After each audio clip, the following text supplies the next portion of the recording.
Good afternoon, Wealth Our Way Nation. What is going on? It is your main man, Charles Tank Harris, the founder and chief visionary officer of the financial literacy platform Wealth Our Way, where our motto is wealth is not only for the wealthy. I welcome each and every one of you to episode 97. Don't let the week end. I'm going to get into it. I'm going to let you know what I'm talking about.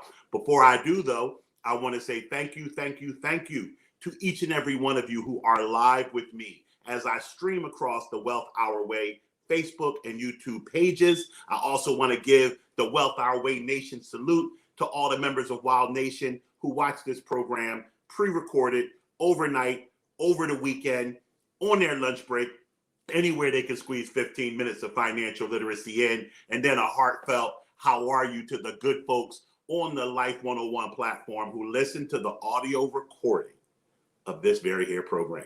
With that being said, thank God it's Friday, right? We're going to get through the week like we do all the time and get tuned and turned up for the weekend. So it got me to thinking this morning as I was getting up, getting ready to get my day started.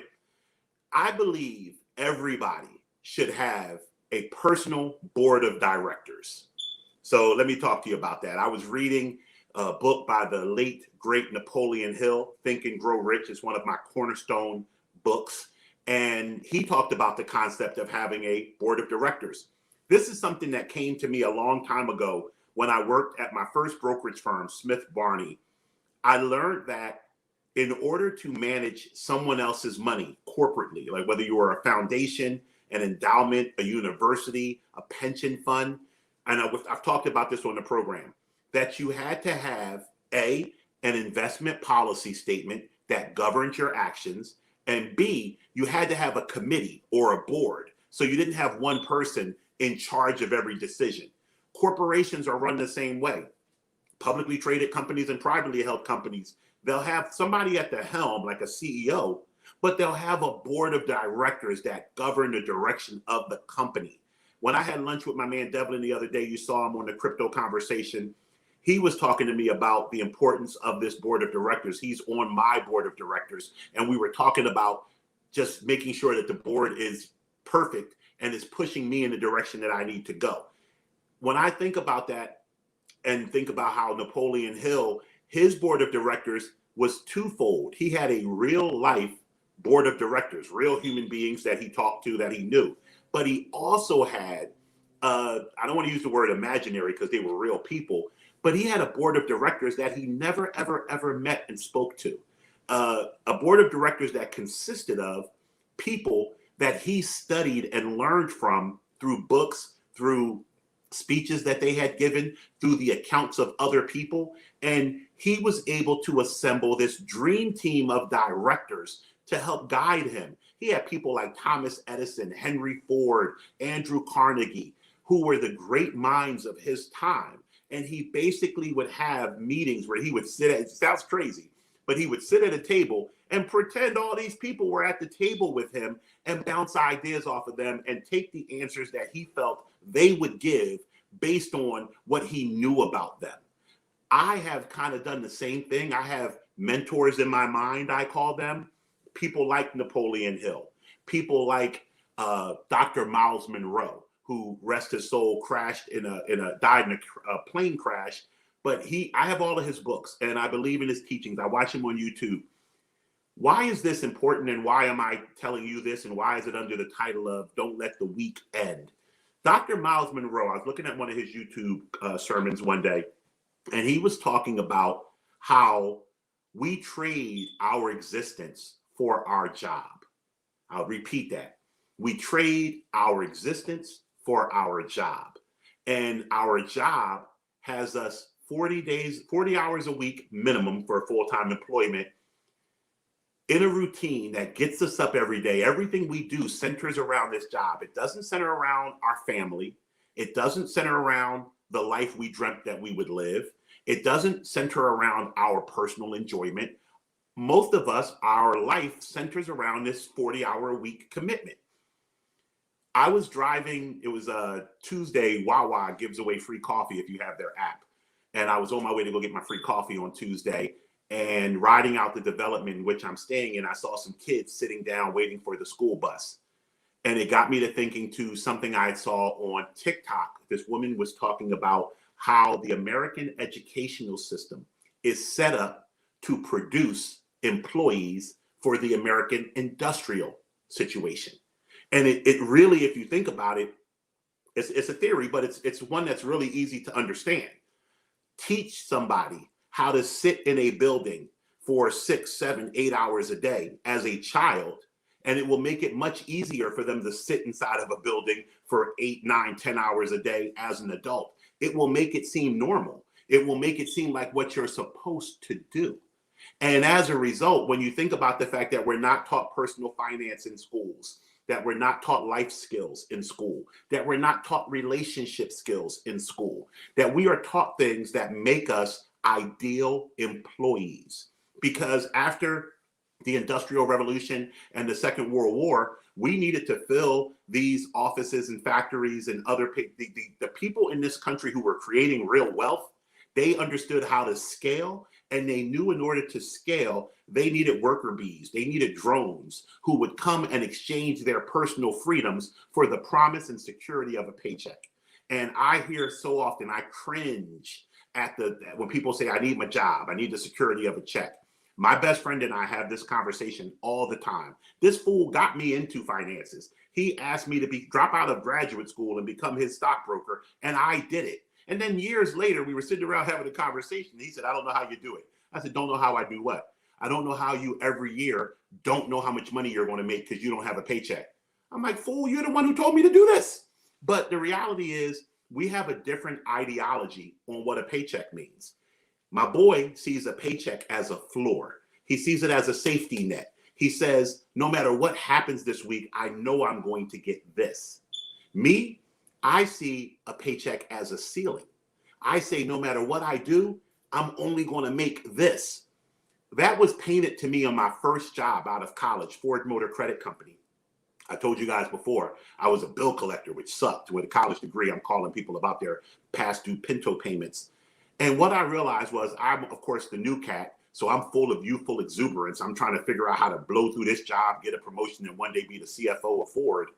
So I'm coming in early. I'm making my phone calls all quick. And I'm noticing the cat in the cubicle next to me and the lady down the hall. They're making one call every 10 minutes minimum and maximum, and talking to the person next to them, feet up, relaxing. And on the 15th and the 30th, guess how our paychecks looked? Identical. I'm working my ass off. They're skating through the day. Our paychecks were identical. And I realized at that point, I didn't want to be in a situation where my work wasn't really going to reflect what my compensation was. I have this saying that I didn't invent. Everybody's heard it. I eat what I kill. If I don't work hard, I don't get paid. If I work hard, I get paid. If I decide that for my 55th birthday, which is going to be in 2025, that I want a Rolls Royce Wraith, or I want a private jet, or I want to rent an island out and take my 55 closest people with me to do something real big to celebrate the double nickel. I can get a price for that today, and then I can work for that from now to then. I don't care what job you have. You can have a job as a police officer or a job as the point guard for the Sixers. You still are getting a W-2 salary, and your salary is fixed. There may be some bonuses and some other monies you can make, but your salary is your salary. My salary isn't fixed. I can decide how much more I want to earn and then produce the work to make that earning. So what does that have to do with the way I titled this episode, Don't Let the Week End? Well, Miles Monroe talked about this very topic that I'm talking about. And he said to his congregation, hey, look, I'm not telling you to get up tomorrow, quit your job, and do something really out of pocket and not be able to feed your family. What I'm telling you is stop right now. Stop what you've been doing. Stop this deal you made with life to just follow this status quo, give up on your dreams, be a worker until you retire and then have a short retirement and then die. Stop. Take the hours after work, take the hours on the weekend, and redirect them, repurpose them. Don't look at those hours as the hours you get to rest. Oh, I'm off work. Let me kick up and watch TV. Oh, I'm off work. Let me sleep in. No. Commit as much time and energy to you, your family, and your personal dreams and your growth as you do to that 9 to 5. Take your time on the weekends and after work to find a way to improve yourself. Take a course, read a book. We live in an age today where information is so readily accessible, which is why you have so many people like myself on the internet, because we are interpreters of that information, because information without direction is useless. You can have so much information that you don't know what the hell you're looking at. You don't know how to apply it. So information alone isn't great. Information with instruction is great, and it's available to you. I just helped one of my clients open up her Coinbase Pro account so she can start investing in cryptocurrency. We've directed 10% of her overall asset allocation goes into crypto, and then I gave her a crypto allocation, and we were doing the purchases today. And she said to me, Tank, please send me more information on cryptocurrency. She said, where do you get your information from? So I told her, besides for a couple of handful of dudes, Devlin being one of them that I consult on, there's a really good YouTube channel I trust and a very good podcast that I trust. And I told her, I'll email you the link. It's that simple. It's that simple. Now she has the information. Now it's going to make her head spin, and she's still going to call me to interpret it, but she has the ability to learn something new. This is not something that our parents and our grandparents and our great-grandparents had. We have more opportunity than ever. I have friends that get off from their day job and then drive Lyft, Uber, or they DoorDash. It may not be the most glamorous thing in the world, but they have a goal. Hey, if I can make this extra $100 a month, my hand is itching. Did your grandmom tell you, when I was young, my grandma used to tell me, if your hand was itching, rub it on your butt and you would get some money soon. My hand is itching. I'm rubbing it on my butt right now. Some money is coming. I know some money's coming, but that's not the point. When you realize that you have the opportunity to make a choice when that whistle blows at work and you're on your way home, that's your time now.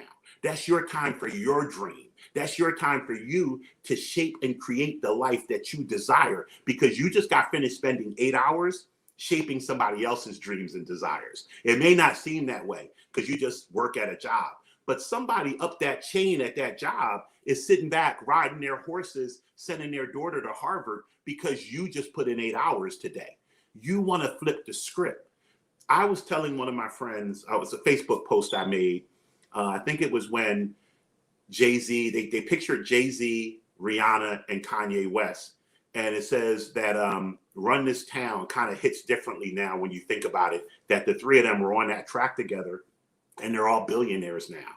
And I was saying, we can all have this.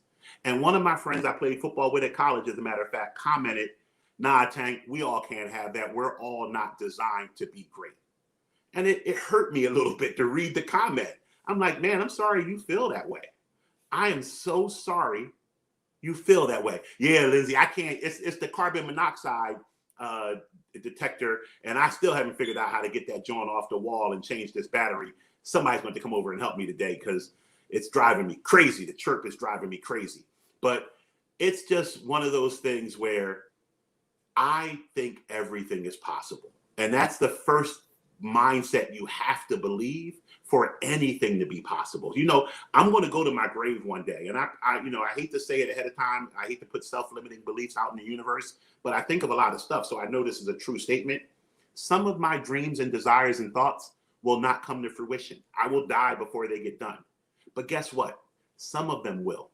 Some of the things that I'm thinking are possible will come to fruition. When I was at New York Life sitting at my desk saying I wanted to start an online financial services, financial literacy platform, I didn't know if I was going to do it or not. And now here I am. And I support myself and my family better today than I did when I was there. But it wouldn't have happened if I wouldn't have said, I'm going to do this and then actually do it. There's so much more that I have trying to do that. It's the battery. I know it's definitely the battery. I'm saying I can't get the thing off the wall. I'm not handy. I will tell you, catch that right now. It's literally the battery. I tried to open it so I could see what size battery it was to go buy it and replace it. and I can't even get the thing open. So somebody else is going to do it because I'm afraid I'm gonna break it because I'm strong. And if I try to pull it too hard, it's going to explode in my hand. So with that being said, it's the weekend. Don't let your weekend. Get busy, read a book, pick a path, pick a career, pick a side hustle, pick an ideology that you want to follow. Get some mentors in your mind. I cannot tell you how powerful it is for me to run ideas past Miles Monroe when I never met this man. How powerful it is for me to run ideas by Napoleon Hill. And he's talked to the greatest minds in American business, in the Industrial Revolution. Do that for yourself, whether it's hearing from me or hearing from people who are way smarter and bigger than me. Do that for yourself. You owe it to you. You owe it to your children, but you owe it to the earth. There's something inside of you that is destined to be done only by you.